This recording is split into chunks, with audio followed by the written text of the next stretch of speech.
भगवान, पता नहीं आज का दिन कैसा रहने वाला है। पिछले कई दिनों से जाल में इतनी कम मछलियां फंस रही हैं कि घर का खर्च चलाना भी मुश्किल हो गया है। लेकिन मैं भी हार मानने वालों में से नहीं हूं। जब तक मेरे हाथ पैर चल रहे हैं मैं मेहनत करता रहूंगा। आज चाहे जो हो जाए, मैं खाली हाथ घर वापस नहीं जाऊंगा। अचानक जाल जोर जोर से हिलने लगता है। अरे, ये क्या हुआ? लगता है आज तो जाल में कुछ बड़ा फंस गया है। इतनी जोर से तो जाल कभी नहीं हिला। कहीं कोई बड़ी मछली तो नहीं फंस गई? उफ, ये तो उम्मीद से भी ज्यादा भारी है। आखिर इसमें ऐसा क्या फंस गया है? चलो गोपाल, पूरी ताकत लगा दे। आज तो पता लगा कर ही रहेंगे। जाल खुलते ही गोपाल की आंखें हैरानी से फैल जाती हैं। जाल में कोई बड़ी मछली नहीं बल्कि एक बेहद सुंदर जलपरी फंसी होती है। उसके लंबे बाल, चमकती आंखें और सुनहरी पूंछ समुद्र की रोशनी में चमक रही होती है। ये क्या है? इतनी सुंदर, और ये तो बिल्कुल इंसान जैसी है। लेकिन इसकी पूंछ, हे भगवान, ये तो जलपरी है। मैंने आज तक जलपरी को सिर्फ कहानियों में सुना था, लेकिन ये सच में मेरे जाल में फंस गई। झिलमिल डर जाती है और हाथ जोड़कर गोपाल से विनती करती है, कृपया मुझे नुकसान मत पहुंचाना। मैं जानती हूँ कि तुमने मुझे जानबूझकर नहीं पकड़ा है। मैं बस अपने मोती सागर लोक वापस जाना चाहती हूँ। वहाँ मेरा परिवार और मेरी सहेलियाँ मेरा इंतजार कर रही होंगी। अगर तुम मुझे आजाद कर दोगे तो मैं तुम्हारी इस मदद को जिंदगी भर नहीं भूलूंगी। तो तुम सच में जलपरी हो और तुम्हारा घर समुद्र के अंदर है? मैंने तुम्हारे बारे में बहुत सारी कहानियां सुनी हैं, लेकिन कभी विश्वास नहीं किया था कि जलपरियां सच में होती हैं। हाँ, मैं जलपरी हूँ और मैं तुमसे कोई झूठ नहीं बोल रही। बस मुझे वापस जाने दो। मैं तुम्हें कभी नुकसान नहीं पहुंचाऊंगी। रुको, ये क्या हुआ? अभी तुम्हारी आंख से जो आंसू गिरा था वो मोती बन गया। क्या ये सच में मोती है? इतना चमकदार और कीमती मोती मैंने अपनी पूरी जिंदगी में नहीं देखा। अगर तुम्हारे एक आंसू से इतना कीमती मोती बन सकता है, तो तुम्हारे सारे आंसू कितने मोती बना सकते हैं? गोपाल, मेरी बात सुनो। इन मोतियों के बारे में सोचकर अपने मन में लालच मत आने देना। ये मेरी खुशी से नहीं, मेरे दर्द से पैदा होते हैं। अगर तुमने मुझे दुख दिया तभी मेरी आंखों से ये मोती निकलेंगे। लेकिन अगर मेरे जैसे गरीब मछुआरे के पास ऐसे मोती हो तो मेरी जिंदगी बदल सकती है। मुझे कभी गरीबी में नहीं रहना पड़ेगा। नहीं गोपाल, मुझे इन मोतियों के लिए मत रोकना। मेरे आंसुओं से मिलने वाला धन तुम्हें खुशी नहीं देगा। मुझे वापस समुद्र में जाने दो। मुझे माफ करना झिलमिल जलपरी, लेकिन शायद आज मेरी किस्मत सच में बदल गई है। मैं तुम्हें अभी वापस समुद्र में नहीं जाने दे सकता। गोपाल, तुम ये क्या कर रहे हो? मैंने तुमसे मदद मांगी थी, भरोसा किया था। मुझे अपने घर वापस जाने दो। गोपाल नहीं जानता था कि उस दिन उसके हाथ सिर्फ एक जलपरी नहीं बल्कि उसकी जिंदगी की सबसे बड़ी परीक्षा लगी थी। एक तरफ गरीबी से बाहर निकलने का लालच था और दूसरी तरफ एक मासूम जीव की आज़ादी। गोपाल झिलमिल को अपने घर में एक सुरक्षित कमरे में रखता है। झिलमिल बार बार उससे अपने घर वापस जाने की विनती करती है। गोपाल, मैं तुमसे हाथ जोड़कर विनती करती हूँ, मुझे जाने दो। मेरा परिवार और मेरी सहेलियाँ मोती सागर में मेरा इंतजार कर रही होंगी। मैं यहाँ हमेशा कैद होकर नहीं रह सकती। मैंने तुम्हारा कोई नुकसान नहीं किया है, फिर तुम मुझे अपने पास क्यों रखना चाहते हो? झिलमिल, तुम मेरी मजबूरी नहीं समझ रही हो। मैंने पूरी जिंदगी गरीबी में बिताई है। मेरे पास ना अपना अच्छा घर है, ना जमा पूंजी और ना ही भविष्य की कोई उम्मीद। लेकिन तुम्हारे एक आंसू की कीमत ही इतनी है कि अगर मुझे रोज कुछ मोती मिल जाएं, तो मेरी पूरी जिंदगी बदल सकती है। मैं गरीब मछुआरा नहीं रहूंगा और मुझे कभी पैसों की चिंता नहीं करनी पड़ेगी। लेकिन क्या तुम्हें अपनी दौलत के लिए किसी दूसरे के दर्द की जरूरत है? मेरे आंसू मेरी खुशी से नहीं, मेरे दुख से निकलते हैं। अगर तुम मुझे बार बार रुलाओगे तो क्या तुम्हें मेरी तकलीफ दिखाई नहीं देगी? बस कुछ दिनों की बात है। जब मेरे पास बहुत सारे मोती हो जाएंगे तब मैं तुम्हें आजाद कर दूंगा। गोपाल झिलमिल को जानबूझकर दुखी करने लगता है। वो उसे उसके परिवार की याद दिलाता है और उसकी आज़ादी की बात सुनकर भी उसे रोक देता है। झिलमिल की आंखों से आंसू बहने लगते हैं। एक एक आंसू जमीन पर गिरते ही चमकदार मोती में बदल जाता है। देखा, एक दिन में इतने सारे मोती। अगर मैं ऐसे ही इन्हें जमा करता रहा तो बहुत जल्द मैं इस गांव का सबसे अमीर आदमी बन जाऊंगा। गोपाल, धन के लिए किसी मासूम जीव को दुख देना पाप है। याद रखना, जिस दौलत की नींव किसी के आंसुओं पर रखी जाती है वो कभी सच्ची खुशी नहीं दे सकती। गोपाल उसकी बात को अनसुना कर देता है, लेकिन धीरे धीरे उसके मन में झिलमिल के लिए भावनाएं भी पैदा होने लगती हैं। अब वह उसे सिर्फ मोतियों के लिए नहीं बल्कि अपने साथ रखने के लिए भी चाहता है। एक दिन वह झिलमिल के पास जाता है। झिलमिल, अगर तुम हमेशा मेरे साथ रहो तो मैं तुम्हें कभी किसी चीज की कमी नहीं होने दूंगा। मैं तुम्हारे लिए एक बड़ा और सुंदर घर बनाऊंगा। तुम्हें किसी बात की चिंता नहीं करनी पड़ेगी। गोपाल, धन और आराम मेरे लिए आजादी से ज्यादा जरूरी नहीं है। मेरा घर समुद्र में है और मेरा परिवार वहीं है। मैं तुम्हारे साथ अपनी पूरी जिंदगी नहीं बिताना चाहती। गोपाल के चेहरे की मुस्कान अचानक गायब हो जाती है। तो तुम्हें मेरी कोई परवाह ही नहीं। मैं तुम्हारे लिए इतना कुछ करने को तैयार हूँ और तुम मेरे साथ रहने से साफ इनकार कर रही हो। किसी की कैद में रहना प्यार नहीं होता गोपाल। प्यार तो वही है जिसमें सामने वाले की आजादी और खुशी की भी परवाह हो। गोपाल कुछ नहीं बोलता, लेकिन उसके चेहरे पर गुस्सा साफ दिखाई देता है। गोपाल के दिल में अब लालच के साथ झिलमिल को खो देने का डर भी पैदा हो चुका था, और यही डर आगे चलकर उसकी जिंदगी में एक बड़ा तूफान लाने वाला था। अगले दिन सुबह कबीर गोपाल से मिलने उसके घर पहुंचता है। वो दरवाजे के पास पहुंचता ही है कि उसे अंदर से किसी लड़की के रोने की आवाज सुनाई देती है। ये किसकी आवाज है? गोपाल तो यहाँ अकेला रहता है। आखिर इसके घर के अंदर कौन रो रहा है? हे भगवान, ये तो जल परी है। गोपाल ने इसे अपने घर में कैद कर रखा है। अरे कबीर, तुम इतनी सुबह सुबह यहाँ? सब ठीक तो है? मुझसे ये मत पूछ कि सब ठीक है या नहीं। मैं अभी खिड़की से सब कुछ देख चुका हूँ। गोपाल, तुमने उस बेचारी जलपरी को कैद करके क्यों रखा है? क्योंकि कबीर, तुम नहीं जानते कि मेरे हाथ कितना बड़ा खजाना लगा है। इसके आंसू जमीन पर गिरते ही असली मोती बन जाते हैं। सोचो, अगर मैं रोज इसके आंसुओं से मोती जमा करूं तो कुछ ही दिनों में मेरी गरीबी हमेशा के लिए खत्म हो जाएगी। तो क्या गरीबी खत्म करने के लिए तुम एक बेगुनाह जीव को जिंदगी भर कैद रखोगे? गोपाल, ये कोई खजाना नहीं है। ये एक जिंदा प्राणी है जिसके अपने परिवार और अपने लोग हैं। इसके आंसू तुम्हारे लिए मोती होंगे, लेकिन इसके लिए वो दर्द है। तुम मेरी हालत नहीं समझते कबीर। मैंने पूरी जिंदगी गरीबी देखी है।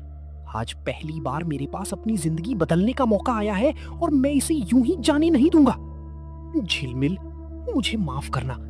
मैं अभी तुम्हें आजाद नहीं करा पा रहा, लेकिन मैं तुम्हें इस हालत में ज्यादा देर नहीं रहने दूंगा। गोपाल, अभी भी वक्त है। लालच छोड़ दे और इसे वापस समुद्र में जाने दे, वरना याद रखना, यही लालच एक दिन तुझसे सब कुछ छीन लेगा। तुम्हें जो सही लगता है सोचो, लेकिन मैं अपना फैसला नहीं बदलूंगा। कबीर निराश होकर वहां से चला जाता है, लेकिन गोपाल को पता नहीं होता कि घर के बाहर खड़ा रुद्र उनकी सारी बातें सुन चुका है। तो ये बात है, जलपरी के आंसू असली मोती बनते हैं। गोपाल तो सिर्फ कुछ मोतियों के लिए उसे कैद किए बैठा है। अगर ये जलपरी मेरे हाथ लग जाए तो मैं एक नहीं हजारों मोतियों का मालिक बन सकता हूँ। रुद्र की आंखों में लालच चमकने लगता है। गोपाल का लालच अब अकेला नहीं था। रुद्र की नजर भी झिलमिल पर पड़ चुकी थी और उसका लालच गोपाल से कहीं ज्यादा खतरनाक था। रुद्र अपने 3 साथियों धनराज, भैरव और जगदीश को एक सुनसान जगह पर बुलाता है। रुद्र, तुमने हमें इतनी रात को यहाँ अचानक क्यों बुलाया है? तुम्हारे चेहरे से तो लग रहा है कि कोई बहुत बड़ी बात पता चली है। अगर कोई नया काम है तो साफ साफ बताओ, आखिर मामला क्या है? मामला इतना बड़ा है कि अगर हमने इस मौके को हाथ से जाने दिया तो जिंदगी भर पछताना पड़ेगा। आज मुझे पता चला है कि गोपाल के पास एक जलपरी है और सबसे खास बात यह है कि उस जलपरी की आंखों से गिरने वाले आंसू जमीन पर गिरते ही कीमती मोतियों में बदल जाते हैं। सोचो, अगर वो जलपरी हमारे कब्जे में आ जाए तो हमें दौलत कमाने के लिए जिंदगी भर मेहनत करने की जरूरत ही नहीं पड़ेगी। क्या तुम सच कह रहे हो रुद्र? जलपरी के आंसू सच में मोती बनते हैं? अगर ऐसा है तो गोपाल तो बहुत बड़ा खजाना अपने घर में छिपा कर बैठा है। हमें अभी जाकर उस जलपरी को अपने कब्जे में कर लेना चाहिए, इससे पहले कि किसी और को इस रहस्य के बारे में पता चले। बिल्कुल, अगर हम आज रात ही उसे वहां से निकाल लें तो सुबह होने से पहले कोई हमें देख भी नहीं पाएगा। फिर सारे मोती हमारे होंगे और गोपाल को पता भी नहीं चलेगा कि उसकी जलपरी कहाँ गई। आखिर हम इतनी बड़ी दौलत को सिर्फ देखते हुए कैसे छोड़ सकते हैं? नहीं, जल्दबाजी करना सबसे बड़ी गलती होगी। हमें ऐसा काम करना है कि गोपाल को सुबह तक कुछ भी पता ना चले। रात को जब पूरा सोनपुर गहरी नींद में होगा तभी हम उसके घर में जाएंगे। चुपचाप झिलमिल को वहां से निकालेंगे और ऐसी जगह ले जाएंगे जहां गांव का कोई आदमी आसानी से पहुंच ना सके। लेकिन उसे लेकर जाएंगे कहां? अगर हम उसे गांव में ही कहीं छिपाएंगे तो कोई ना कोई उसे देख सकता है, और अगर गोपाल ने लोगों को बता दिया कि उसकी जलपरी चोरी हो गई है तो पूरा गांव उसे ढूंढने निकल पड़ेगा।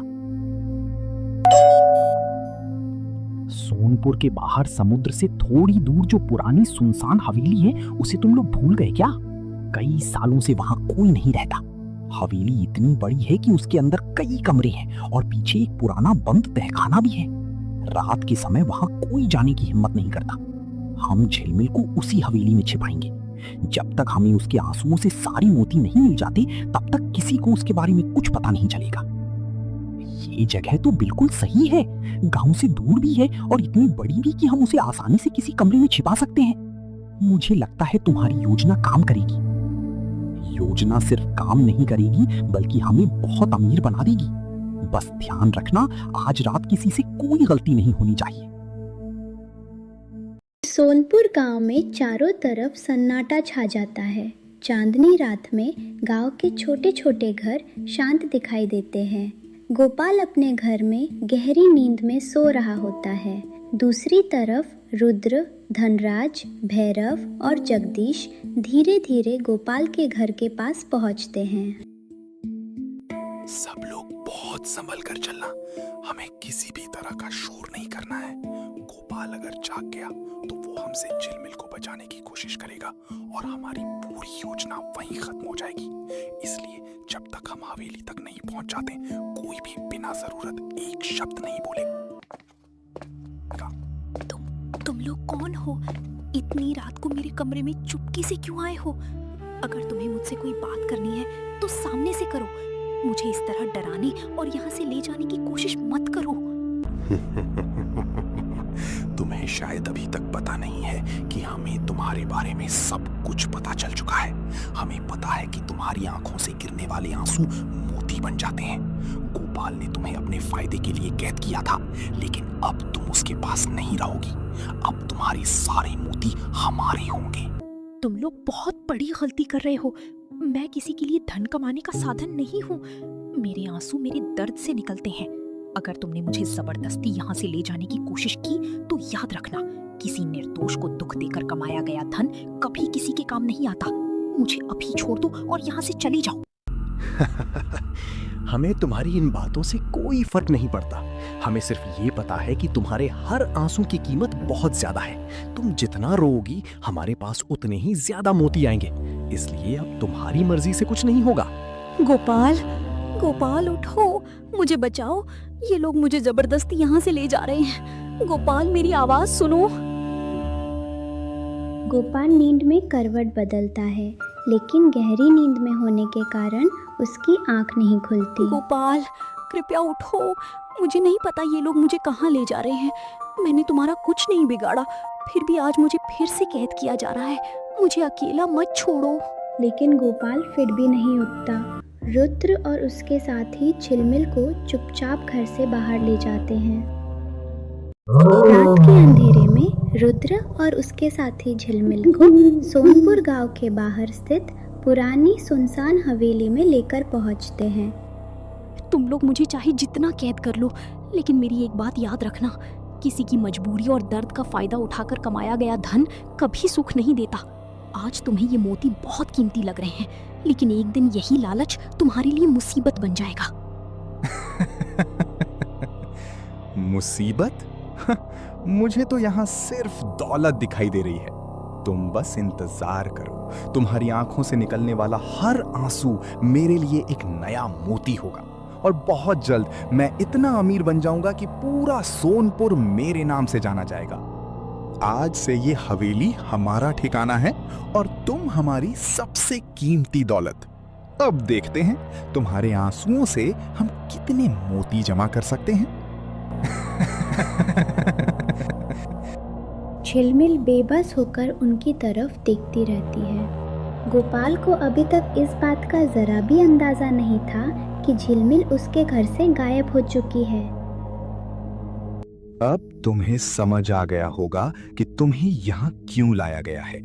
हमें तुम्हारी किसी जादुई शक्ति में दिलचस्पी नहीं है, हमें सिर्फ तुम्हारे वो कीमती मोती चाहिए। इसलिए जितना जल्दी हो सके रोना शुरू करो। जितने ज्यादा आंसू बहाओगी उतने ही ज्यादा मोती हमें मिलेंगे। तुम लोग ये क्या कर रहे हो? क्या तुम्हें जरा भी एहसास नहीं कि किसी के दर्द को अपनी दौलत बनाने की कोशिश कितनी बड़ी गलती है? मैं तुम्हारे लिए नहीं रोऊंगी। तुम मुझे चाहे जितना दुख दो, मैं तुम्हारे लालच को पूरा नहीं होने दूंगी। बहुत बोल लिया तुमने। मुझे तुम्हारी दया या उपदेश की जरूरत नहीं है, मुझे सिर्फ मोती चाहिए। अगर तुम अपनी मर्जी से नहीं रोगी तो मैं तुम्हें इतना दुख दूंगा कि तुम्हारी आंखों से आंसू खुद निकलने लगेंगे। रो रो रो, जितने ज्यादा आंसू उतने ज्यादा मोती।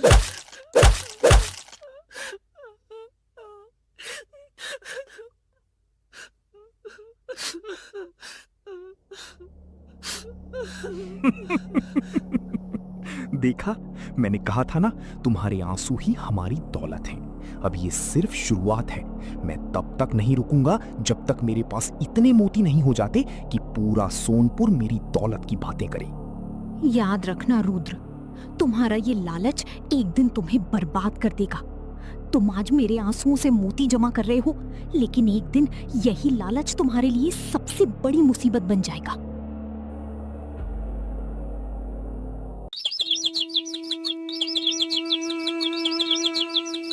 सोनपुर में सूरज निकल चुका होता है। गोपाल की आंख खुलती है।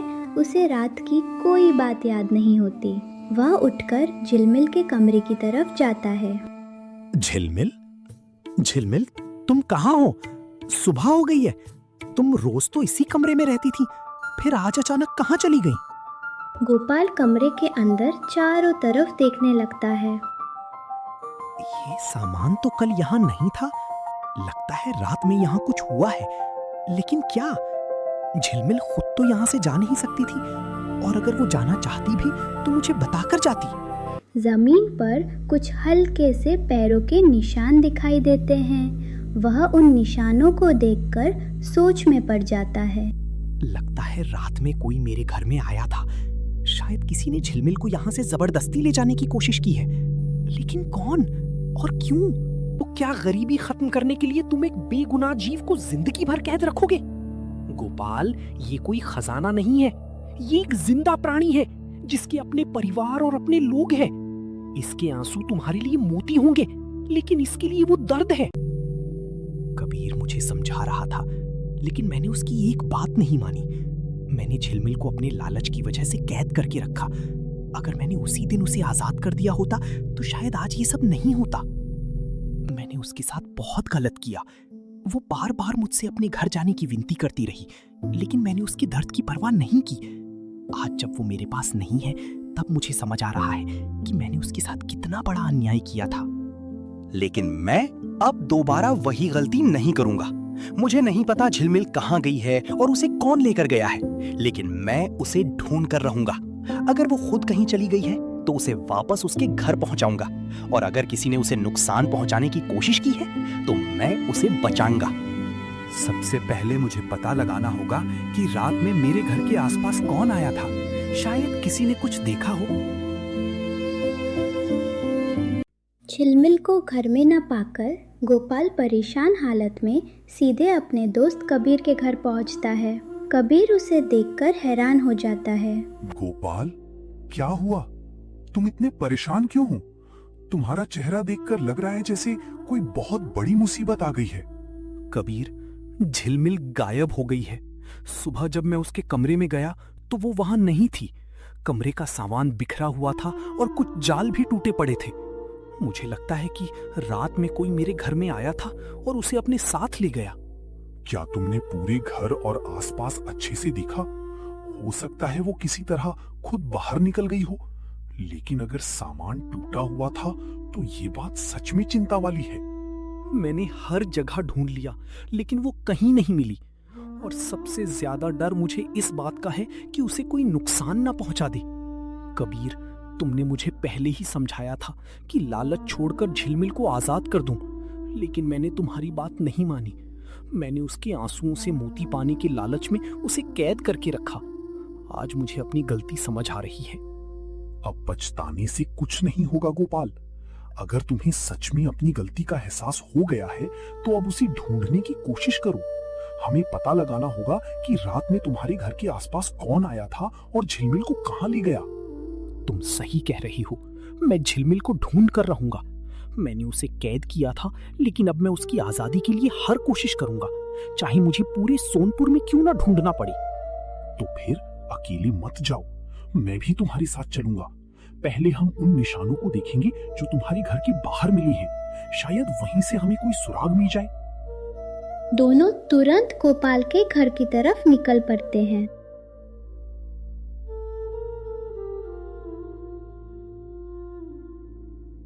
लेकिन कहानी अभी खत्म नहीं हुई है। झिलमिल अब भी रुद्र की कैद में है और गोपाल उसके पीछे निकल चुका है। क्या गोपाल समय रहते झिलमिल को बचा पाएगा? क्या रुद्र के लालच का अंत होगा? और क्या झिलमिल कभी अपने घर वापस लौट पाएगी? इन सभी सवालों के जवाब जानने के लिए देखिए कहानी का अगला भाग, पार्ट 2।